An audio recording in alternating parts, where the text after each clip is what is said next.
ये कोई मनगढ़ंत कहानी नहीं है, ये है एक असली किस्सा। 27 जून 1976 उस दिन एक प्लेन हुआ था हाईजैक, और हाईजैक करने वाला था एक आतंकवादी संगठन। निशाने पर थी 258 लोगों की जानें, और प्लेन को हाईजैक करके जहां ले जाया गया था वहां की सरकार भी पूरी तरह से हाईजैकर्स का साथ दे रही थी। तब जिस देश के वो नागरिक थे वहां की सरकार ने लिया एक बड़ा फैसला, और फिर अंजाम दिया गया एक ऐसे कारनामे को जिसे पूरी दुनिया दांतों तले उंगली दबाए देखते ही रह गई। हम बात कर रहे हैं ऑपरेशन थंडरबॉल की। जो प्लेन हाईजैक किया गया था वो एयर फ्रांस का था। उसने टेक ऑफ किया था इजराइल की राजधानी तेल अवीव से, और उसमें जो लोग सवार थे उनमें से अधिकतर थे इजरायली नागरिक। इजराइल की सरकार ने किस तरह से अपने नागरिकों को बचाया और इस पूरे ऑपरेशन को किस तरह से अंजाम दिया गया, आइए सुनते हैं। 27 जून 1976 का दिन दोपहर के थोड़ी देर बाद ही एयर फ्रांस की फ़्लाइट 139 का विमान इजराइल की राजधानी तेल अवीव से पेरिस के लिए उड़ा। रास्ते में ही उसे हाईजैक कर लिया गया। हाईजैकर्स थे जर्मन बादर मीनहॉफ और popular front for liberation of Palestines, जिसे PLFP भी कहा जाता था। विमान में क्रू के समेत कुल 258 लोग सवार थे। इनमें से अधिकतर यहूदी और इजरायली नागरिक थे। विमान को हाईजैक करके उसे युगांडा के एंटेबे एयरपोर्ट पर ले जाया गया। चारों हाईजैकर्स वहां जाकर न सिर्फ अपने बाकी साथियों से गले मिले, बल्कि युगांडा के उस टाइम के राष्ट्रपति ईदी अमीन ने खुद आगे आकर उनका स्वागत भी किया। हाईजैकर्स की मांग थी कि बंधक बनाए गए विमान और उसमें सवार यात्रियों के बदले में उनके उन 53 साथियों को रिहा किया जाए जो उस समय इजराइल और कुछ दूसरे देशों की जेलों में बंद थे। उन्होंने धमकी दी कि अगर ऐसा नहीं किया गया तो वो बंधकों को गोलियां मारना शुरू कर देंगे। पहले तो इजरायली सरकार उनसे बातचीत करने के लिए तैयार हो गई, क्योंकि प्लेन में यहूदियों के अलावा और भी जाति और धर्म के लोग सवार थे। लेकिन उस समय हालात बड़े ही ड्रामाई ढंग से बदल गए जब हाईजैकर्स ने यहूदियों और इजरायलियों के अलावा बाकी सारे लोगों को छोड़ दिया। इस बीच ये बात भी साफ हो चुकी थी कि युगांडा का प्रेसिडेंट ईदी अमीन अपनी तरफ से हाईजैकर्स को पूरी सुरक्षा और सहयोग दे रहा था। 3 जुलाई 1976 को इजराइल की कैबिनेट ने एक बड़ी ही साहसपूर्ण और रोमांचकारी बंधकों को छुड़ाने की योजना को मंजूरी दे दी, और तुरंत ही उसके ऊपर अमल शुरू हो गया। इस योजना की प्लानिंग बनाई थी मेजर जनरल डॉन शैमरॉन ने। शैमरॉन ने अपनी योजना का खाका कैबिनेट के सामने रखते हुए बताया था कि जांबाज इजरायली सैनिकों की एक कमांडो टीम हरक्यूलिस विमानों के द्वारा एंटेबे के रनवे पर उतारी जाएगी, जहां से वो कमांडो लेफ्टिनेंट कर्नल जोनाथन योनी के नेतृत्व में अपने टारगेट को चारों तरफ से घेर लेंगे। उनका टारगेट था खास करके पुराने टर्मिनल की वो बिल्डिंग जहां पर बंधकों को कैद करके रखा गया था। शैमरॉन की इस अनोखी योजना का नाम था ऑपरेशन थंडरबॉल। इजरायली कैबिनेट ने इसके ऊपर अपनी मंजूरी की मोहर लगा दी थी। इस योजना की सफलता का सारा दारोमदार 2S के ऊपर टिका हुआ था, स्पीड और सरप्राइज। यानी इतनी तेजी और अचानक ढंग से कार्यवाही की जाए और बंधकों को छुड़ाकर इतनी तेजी से वहां से निकल जाया जाए कि दुश्मन को कुछ भी सोचने, समझने या करने का मौका ही न मिल पाए। इतना ही नहीं, एयरपोर्ट की सुरक्षा के लिए जो युगांडा के सैनिक नियुक्त किए गए थे उनको धोखा देने के लिए एक वैसी ही काली मर्सिडीज कार का भी इंतजाम किया गया जो प्रेसिडेंट ईदी अमीन की कार से शक्ल में मिलती जुलती थी। उसी में सवार होकर उन लोगों को पुराने टर्मिनल की बिल्डिंग तक जाना था। इस तरह पूरी तैयारियों के साथ शुरू हुआ ऑपरेशन थंडरबॉल। 3 जुलाई 1976 की रात को 11:01 पर पहला हरक्यूलिस विमान एंटेबे के रनवे पर उतरा। वो अभी पूरी तरह से रुका भी नहीं था कि करीब 1 दर्जन कमांडो उसमें से कूदकर बाहर निकले और प्लेन के दोनों तरफ एक निश्चित दूरी तक फैलते चले गए। बड़ी ही फुर्ती के साथ उन्होंने बराबर वाले रनवे की दोनों साइडों पर मोबाइल फ्लैश लाइटें रख दी। ये सावधानी इसलिए बरती गई थी कि अगर किसी वजह से दूसरे विमानों के उतरने से पहले ही कंट्रोल टावर से रनवे की लाइटें बुझा दी जाएं, तो दूसरे प्लेनों को लैंड करने में किसी तरह की दिक्कत न आए। विमान के पूरी तरह रुकते ही उसके निचले हिस्से का दरवाज़ा खुला और बाकी सैनिक बाहर निकल आए। अपने हथियारों के साथ लैस चारों तरफ फैलकर वो मुस्तैदी से खड़े हो गए ताकि दुश्मन के किसी भी रिएक्शन का फौरन जवाब दे सकें। इस वक्त तक मौसम थोड़ा खराब हो गया था और हल्की बौछारें पड़नी शुरू हो गई थी, लेकिन वो लोग उसकी परवाह किए बिना ही अपनी पहले से निर्धारित योजना पर अमल करते गए। इस यूनिट का नेतृत्व कर रहा था कर्नल नेटन एलोनी। वो एक बहुत ही एक्सपीरियंस्ड और कुशल अधिकारी था। उसके विचार में इस अभियान का जो सबसे मुश्किल काम था वो था उनके विमानों का चुपचाप और सही सलामत एयरपोर्ट पर उतर पाना। उसका कहना था कि अगर पूरी गोपनीयता के साथ विमान सही सलामत लैंड कर गए तो समझ लो कि आधी लड़ाई तो तभी जीत ली गई। और उसकी ये बात कुछ हद तक सही भी थी, क्योंकि विमान न सिर्फ लैंड कर चुका था बल्कि अंदर की तरफ कई 100 फीट दौड़ने के बाद रुक भी चुका था, लेकिन अब तक कहीं एक भी गोली नहीं चली थी। ये सब कुछ ऐसे ही हो रहा था जैसे कुछ हुआ ही ना हो। इस शुरुआती सफलता ने उसके अंदर ये विश्वास भर दिया कि उनका अभियान उनकी प्लानिंग के हिसाब से ही संपन्न हो जाएगा। सैनिकों की एक टीम के साथ वो फौरन नए टर्मिनल की तरफ दौड़ पड़ा। वो ज़्यादा दूर नहीं था। उसे अपनी टीम के साथ सबसे पहले नए कंट्रोल टावर को ही अपने कब्जे में करना था, क्योंकि अगर कंट्रोल टावर उनके कब्जे में आ गया तो अभियान खत्म होने के बाद उनके विमानों को वहां से उड़ान भरकर निकल जाने में कोई दिक्कत नहीं होती। इसी बीच बराबर वाले रनवे पर अगला प्लेन उतरकर रुक गया। उसका नीचे की तरफ वाला दरवाज़ा खुलकर नीचे टिका और 3 कारों का एक छोटा सा काफिला उसमें से बाहर निकला। सबसे आगे थी एक काली मर्सिडीज, जिसमें लेफ्टिनेंट कर्नल योनी अपने सहयोगी यॉसी और दूसरे 8 कमांडोज के साथ बैठा हुआ था। इनके पीछे थी 2 लैंड रोवर्स, जिसमें टीम के बाकी सैनिक सवार थे। इन्हीं लोगों के जिम्मे इस अभियान का सबसे महत्वपूर्ण काम था, और वो काम था उतरते ही पुराने टर्मिनल में जो लोग बंदी बनाकर रखे गए हैं उन सारे बंधकों को छुड़ाना।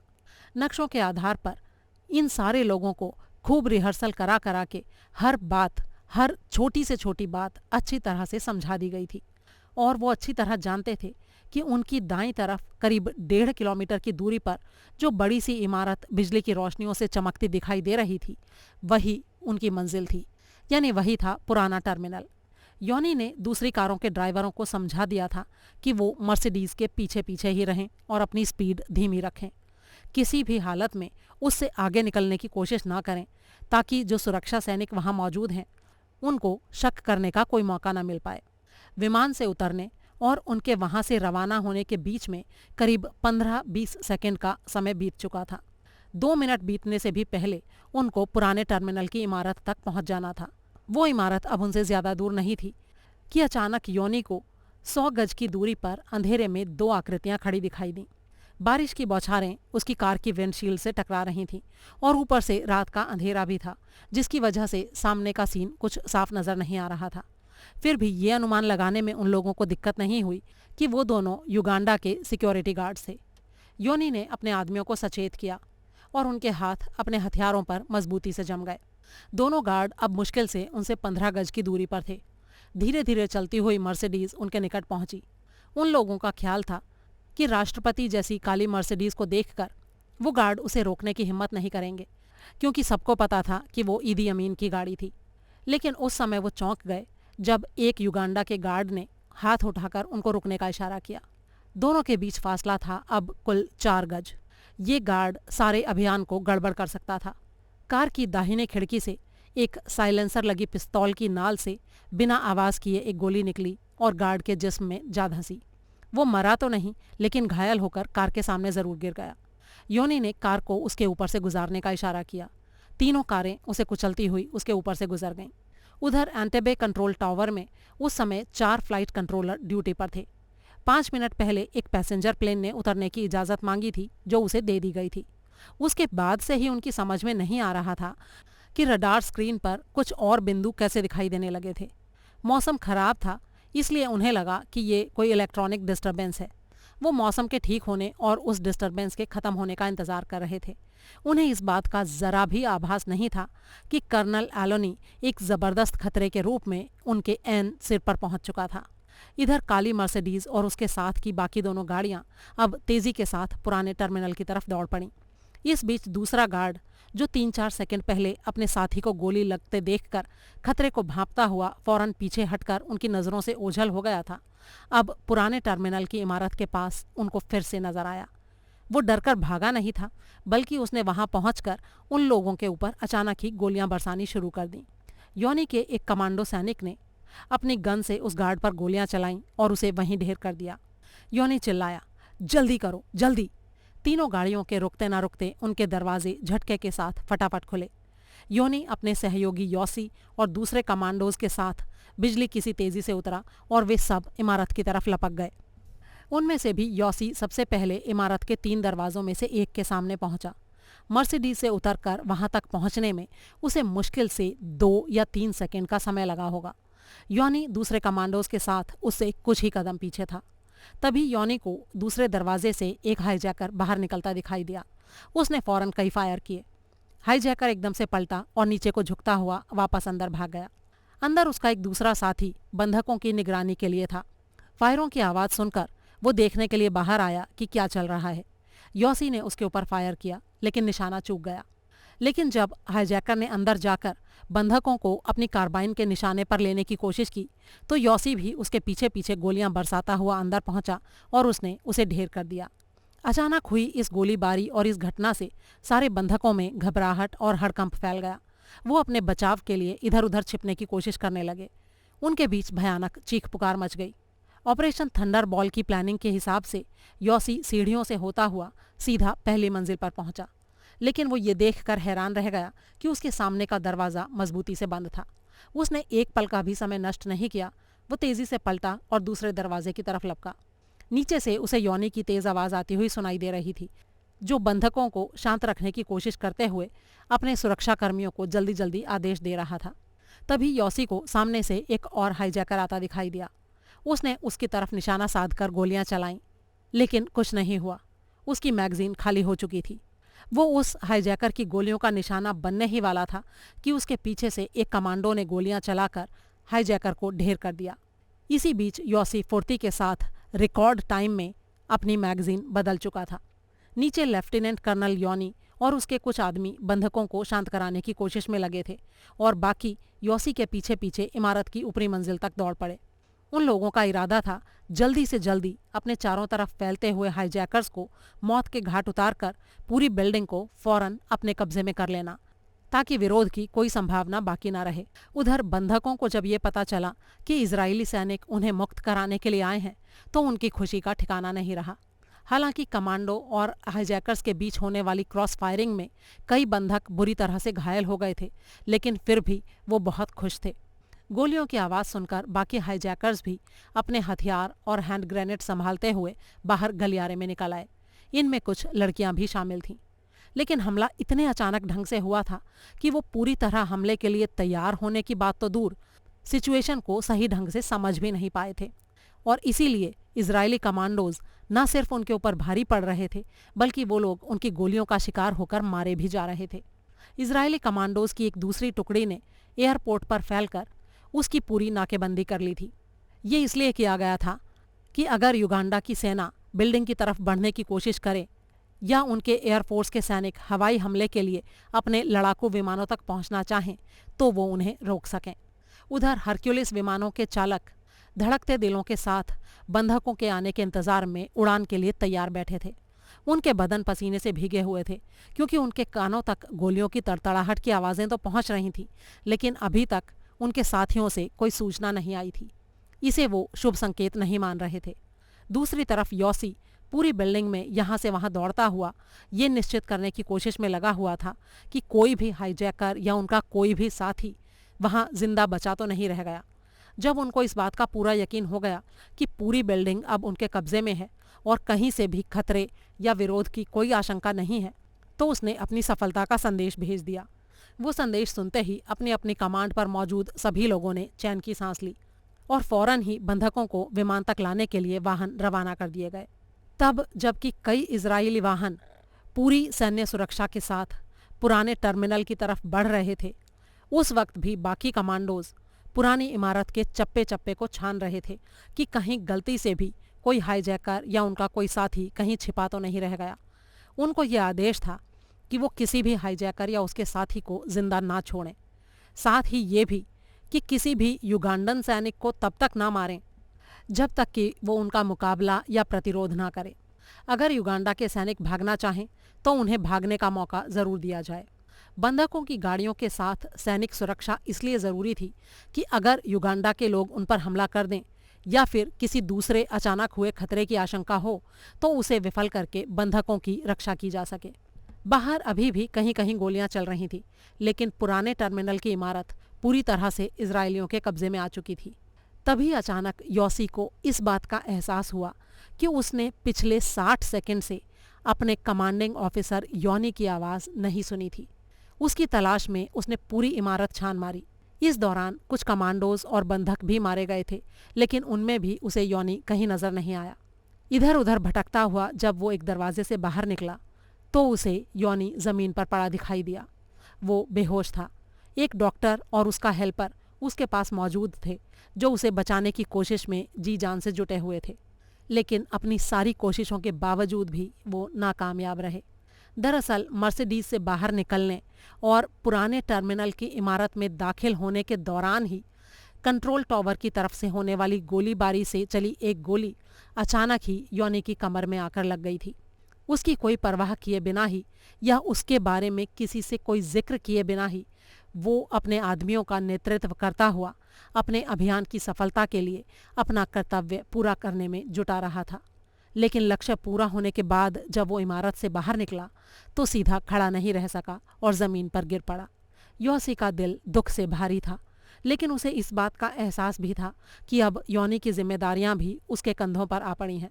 उसने अपने दुख को काबू में रखते हुए अपने आदमियों को आदेश दिया कि वो घायलों और लाशों को फटाफट गाड़ियों में सवार करें।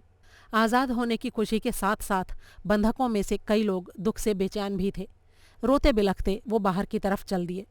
उनमें से कई लोगों के प्रियजन मारे गए थे और कई बुरी तरह घायल थे। कुछ बंधकों को वहां होने वाली भयानक गोलीबारी और बमों के धमाकों के कारण इतना जबरदस्त मानसिक आघात लगा था कि उनकी भावशून्यता और जड़ता को दूर करने के लिए सैनिकों को उन्हें थप्पड़ भी लगाने पड़े थे। पहले हरक्यूलिस के पायलट ने अपने विमान के इंजन चालू किए और फिर उसे धीरे धीरे सावधानी के साथ लुढ़काता हुआ पुराने टर्मिनल की इमारत के पास ले आया। उससे करीब 500 गज की दूरी पर वो रुक गया। योसी ने अपने आदमियों को आदेश दिया कि वो पूरी सुरक्षा और सावधानी के साथ बंधकों को विमान में पहुंचाएं। 500 गज की ये दूरी भी कोई कम दूरी नहीं थी, खास करके उस तनाव भरी सिचुएशन में। सारे बंधकों को सैनिकों ने वाहनों में सवार कराया। उनसे पहले ही कह दिया गया था कि सब लोग अपने अपने परिवार के सदस्यों को पहचान कर गिन लें ताकि कोई छूट न जाए। दूसरी तरफ एयरपोर्ट की दूसरी साइड से युगांडा के सैनिकों की एक बड़ी सी टुकड़ी जोरदार हमला करती हुई टर्मिनल की तरफ बढ़ने की कोशिश करने लगी, लेकिन उस तरफ तैनात लेफ्टिनेंट लोगों लेवी और उसकी टीम बड़ी बहादुरी के साथ उनका मुकाबला कर रहे थे। उनके जिम्मे यही काम सौंपा गया था कि वो उधर का रास्ता रोक कर रखेंगे। लेफ्टिनेंट लेवी की ये टीम गोलियों का जवाब गोलियों की बौछार से देते हुए युगांडा के सैनिकों को 1 इंच भी आगे बढ़ने नहीं दे रही थी। यही नहीं, लेवी और उसके आदमियों ने एयरपोर्ट पर मौजूद 11 मिग लड़ाकू विमानों में आग लगाकर उनको पूरी तरह से नष्ट कर दिया था और इस तरह से युगांडा की पूरी नहीं तो आधी कमर तो निश्चित रूप से तोड़ दी थी। इस बीच तीनों पायलटों का आपस में बातचीत का कम्युनिकेशन लगातार चल रहा था। कुछ मिनट पहले ही एंटेबे एयरपोर्ट पर बने स्टोरेज टैंकों से इजरायली विमानों में फ्यूल भरे जाने का काम शुरू हुआ था। इस काम के लिए वे लोग अपने साथ पंप भी लेकर आए थे, लेकिन दिक्कत ये थी कि प्रेशर कम होने के कारण फ्यूल भरने का काम बहुत ही धीमी स्पीड से हो रहा था। तभी अभियान की सफलता का संदेश सब तक पहुंच गया। तुरंत फुरत ये फैसला किया गया कि अब फ्यूल के चक्कर में और रिस्क लेना अक्लमंदी का काम नहीं होगा। लिहाजा उन लोगों ने उस काम को वहीं रोक दिया और फौरन उड़ान भरने की तैयारियां शुरू कर दी। जल्दबाजी में उन्होंने पंप्स लोड करने भी ज़रूरी नहीं समझे, जिनकी कीमत करीब 5 लाख रुपए थी। उनको वो ईदी अमीन के लिए अपनी यादगार के रूप में वहीं छोड़ गए।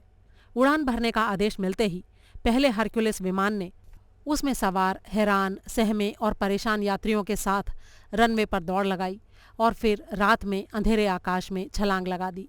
उस समय घड़ी की सुइयां टाइम दिखा रही थीं 11:43, यानी वहां लैंड करने के ठीक 42 मिनट बाद वो प्लेन ऑपरेशन थंडरबॉल्ट की सफलता की घोषणा करता हुआ सारे बंधकों को मुक्त कराकर वापस लौट रहा था।